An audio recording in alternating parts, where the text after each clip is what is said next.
one, how do you approach it?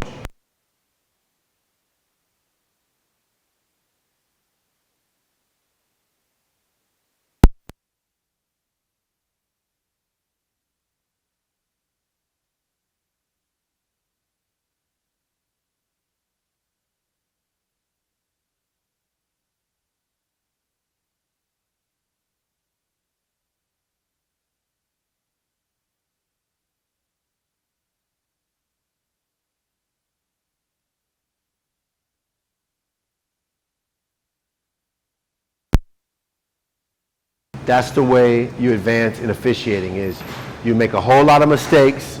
As soon as someone tells you about that one, you just scratch that off the list, you go on to the next one. So one of the things, I know there were some people who were apprehensive about reporting to the table, doing a good thing. The one thing I did see, you did a good job with your reporting. I saw some other good things we're reporting, but we're forgetting about who we're communicating to. When you're reporting to the table, who are you communicating to? The person at the table. We have a lot of 34, push, 2. Well, this finished the first things first, okay? So the one basic thing I saw is when you have a foul at the spot, if they want you to do at the spot, signal of what it is. Foul, 11 push, 12's my shooter. I didn't even move my steps. As opposed to that anxiety of 11 push, 2, just one thing at a time. You can only do one thing at a time. If you have 4 tasks to do, you have to do them one at a time.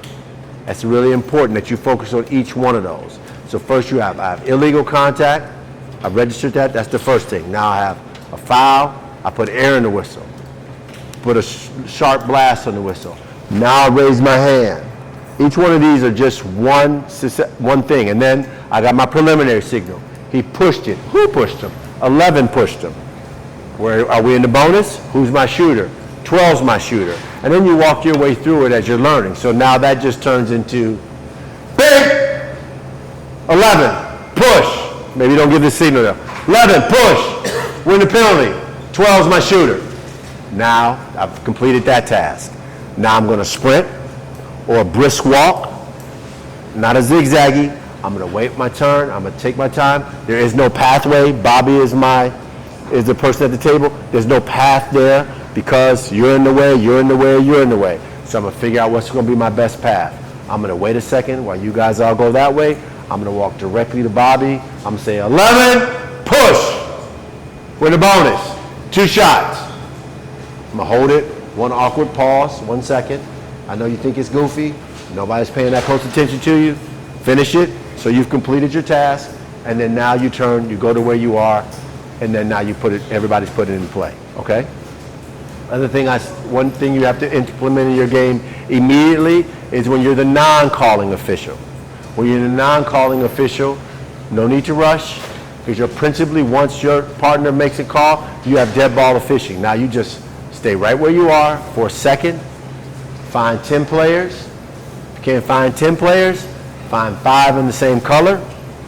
The other team get to fighting each other, you ain't worry about that. But they ain't gonna fight, can't fight without it. If you see 5 whites, the 5 blues, if they get to fighting each other, that's somebody else's business.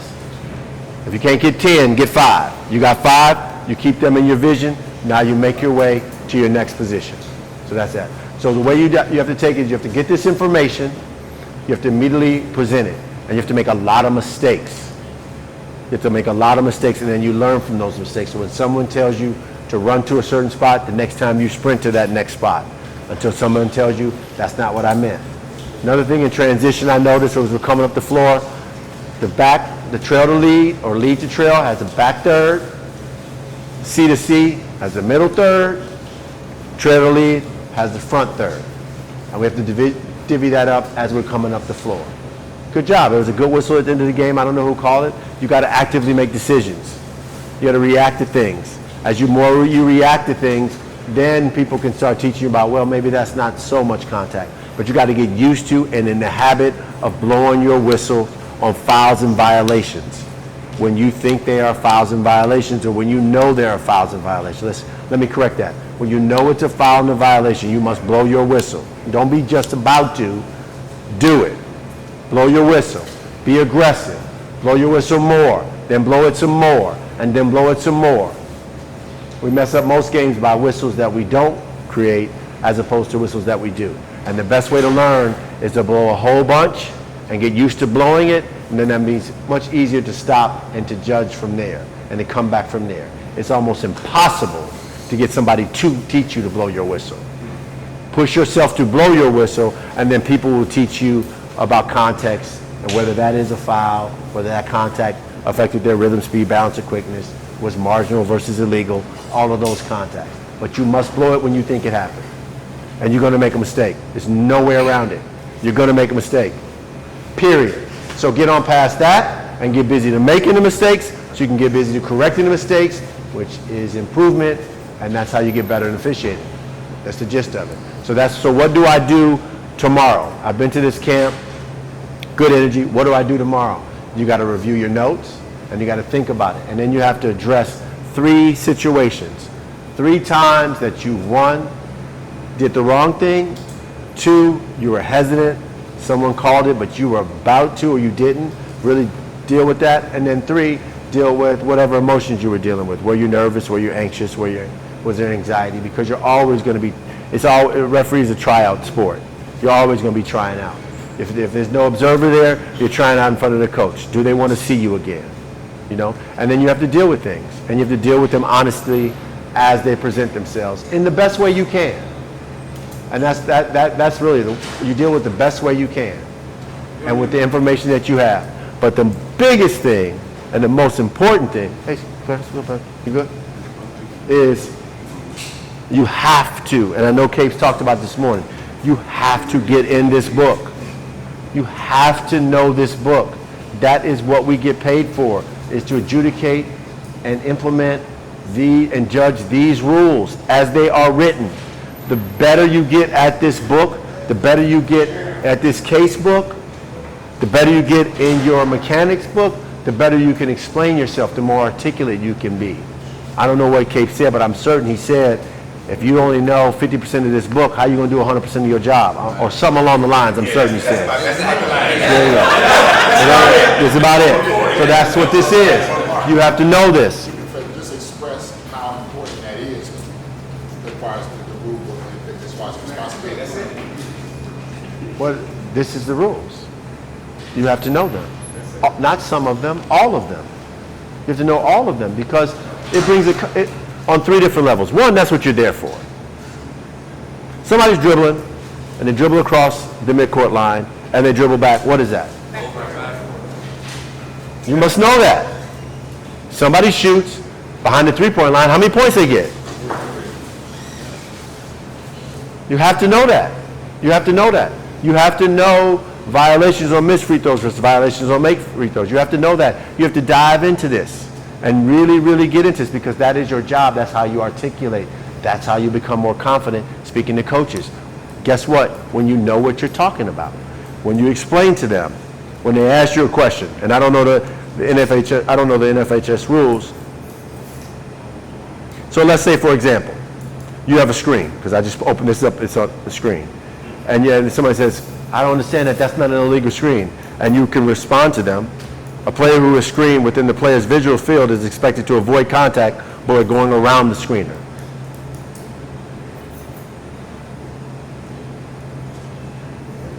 That's the explanation. That's simply the explanation. Well, I don't know. Why can't he use his arms? A player may not use the arms, hands, hips, or shoulders to force through a screen or to hold the screener and then push the screener aside in order to maintain a guarding position on an opponent. In the conversation. Drop the mic. There it is. That's the answer, Coach. You have to speak ref. You have to be able to speak ref. You have to be able to articulate the decisions you're making. Here is where the answers are. They have hidden them in this book. And they're hidden in the index. And then you go to the index and you see where they are and then you read them. And then you read the rule and it sounds like jargon, but you read the rule and then you go to the case book for screens and then you read the plays and you try to put together in your mind, okay, this is the play. How does that match up with this? And then you might really be confused. So then you have to find a play visually that you can see that makes sense. And that's when we talk to each other. Can you take a look at casebook? Casebook. I don't, whatever, find the casebook play. I have a question about that. I don't really understand because the way it's written in this legalese, I don't get it. Can someone explain it to me?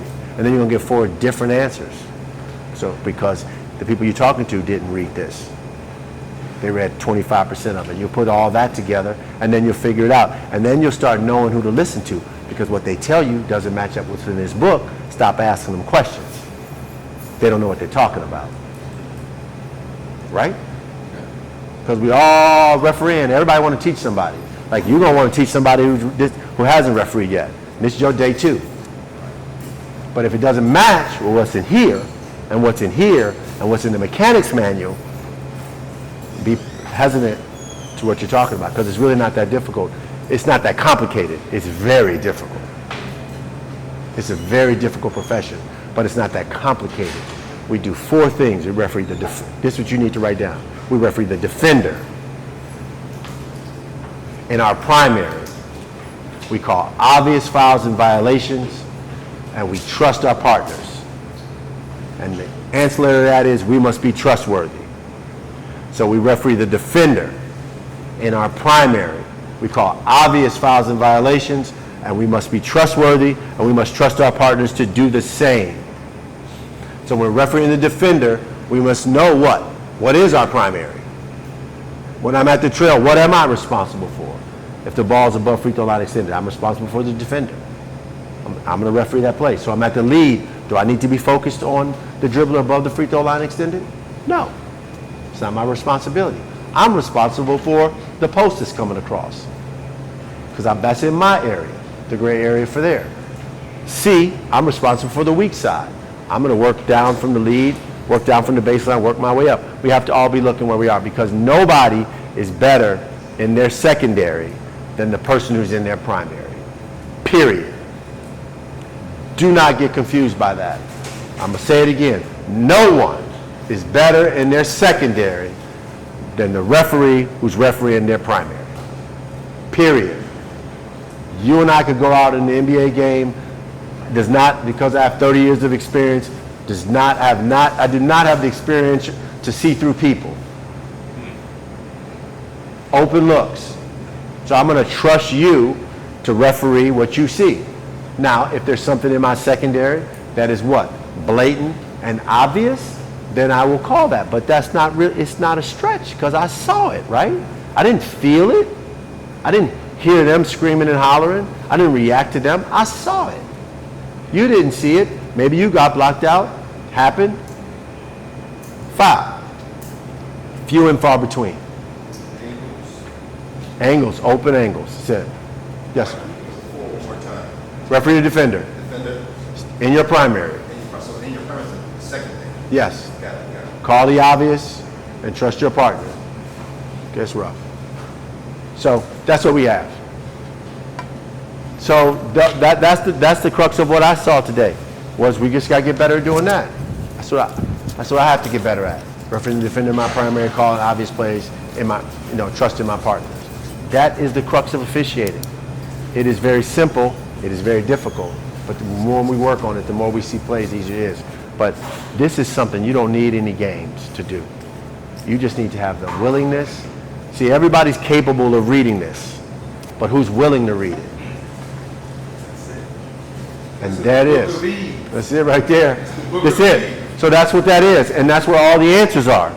And that's where and that's also where the articulate questions are. Because you're going to read that, you're not going to, oh, I got it. It's going to make you more confused. And then in that process of going through that, getting through that, you're going to acquire knowledge, which then increases your confidence, which increases your ability, which increases your people's desire to have you on their games.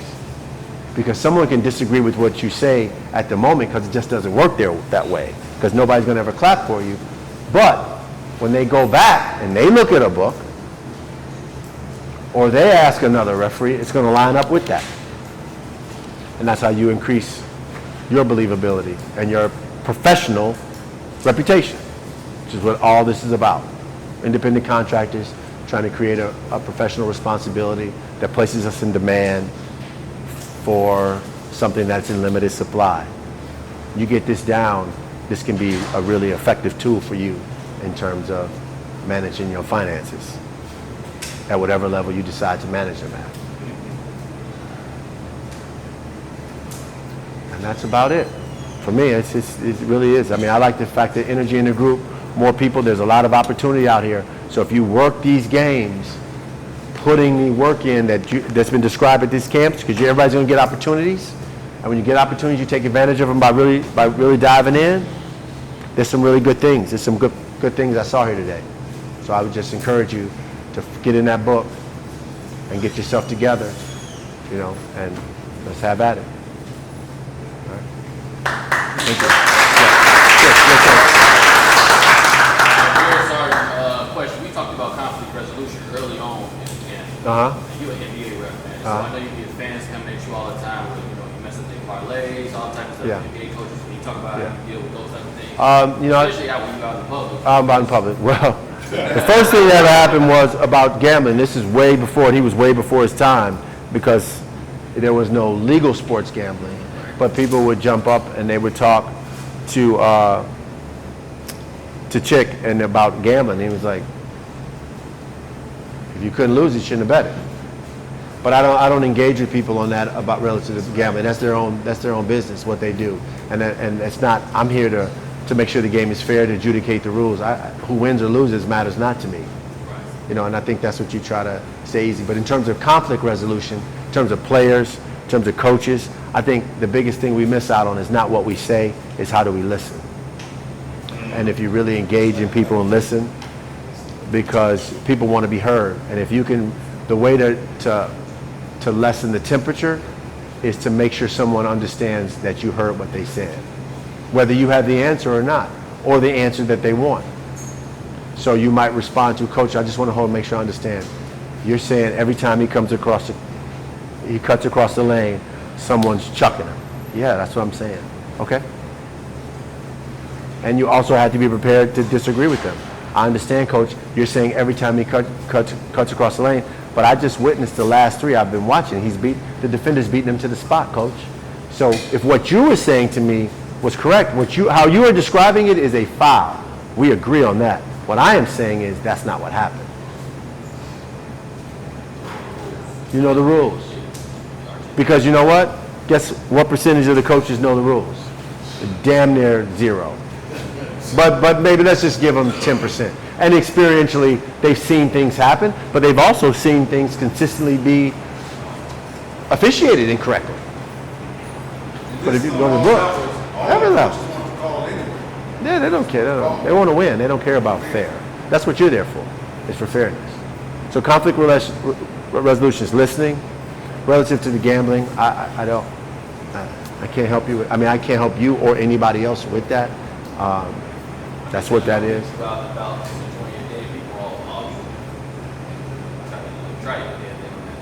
I didn't come out the house to argue with somebody. I'm on my way to Home Depot. You know what I mean? I'm on my way to do what I'm on my way to the gym. I'm not engaging anybody like that. What am I going to say? They're frustrated. Yeah. Yes, sir. How you doing? I want to ask you about a play. I want to get your understanding. It was the third game in the championship. Today? No, in the finals. In the finals. Third game in the final. 50-second mark at the second quarter, right? You had a drive coming from the right side that went to the baseline. TJ was driving the baseline, right? I think Capers was on the lead, you was the trail. And as TJ was trying to get around, I forgot who the defender was, but he kind of bodied him on the outside, and TJ is hooking him as he's going baseline. Okay. TJ's hooking him as he's going baseline. And Capers was there, but he passed on the call, but you picked it up from behind. Wasn't me, but anyway, it wasn't me. I don't know. Yeah. Who's that? I think I do remember that play, but I think this is a good example of a coach, just having a conversation. So you're saying you felt like T.J. McConnell illegally hooked him on the baseline? He looked like he was hooking. Yeah. The defender was bodying, right? Capers had him going, fuck his here. So he's coming I remember the play now. Go to that, and I think on the trail, and you got it from the backside, I thought. And he didn't get it from the I wasn't on the game, but I do recall the play. And the only thing I can say is, let's go back to what we're talking about. Whose primary was it? Who was refereeing the defender, and whose primary was it? at that point. Do you think it was an obvious offensive foul? At that point, to me, the lead had it. No. Yeah. In watching it, Okay. do you think it was an obvious offensive foul? Yes. There's your answer. Is it a correct call? If it was blatant and obvious from the trail and you think it's a foul, you have to call it. But they called the block. They called offense or They block? called it defensive play. They called it defensive foul. They called From the offensive trail? Foul, yeah. I'm trying to remember. Place to the block. Yeah, and he called the block, not seeing the whole play. So I'll go back to you again.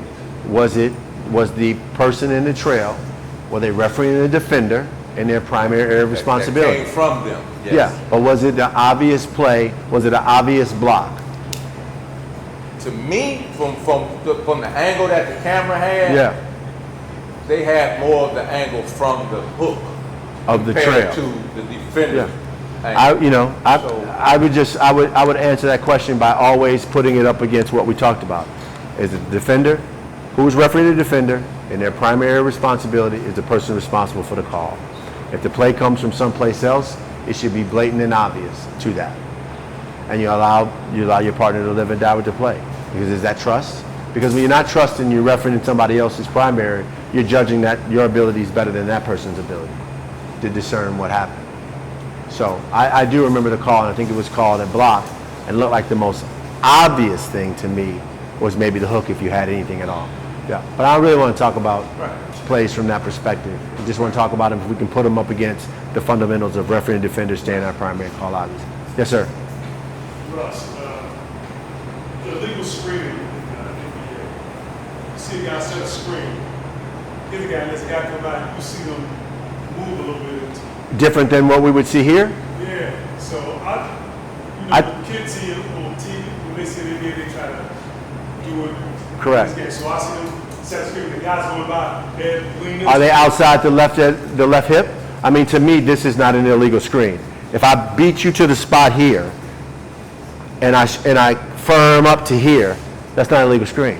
If I set your screen here and I just lean in, you're going to touch my shoulder anyway, and now I just lean in so I don't catch it on my shoulder, I catch it there. That's not an illegal screen to me. I do think that we see a lot of people, if you beat them to the spot and if you're refereeing the screener, then you know if it's an illegal screen or not. I think if you're refereeing the offensive player and you see him spin off and fall off, it looks like death warmed over. But if you're refereeing the screener and he is moving, then what is that? It's an illegal screen. If he hasn't beaten him to a spot, if he hasn't gained a spot, a position on the floor, a legal guarded position on the floor, just like a defender, given an opportunity to stop and or change direction, giving him a step, if you come up from behind, it's an illegal play. I think it's easy to referee if you're just refereeing the screener. That's the best way. Great. Thank you. Appreciate it.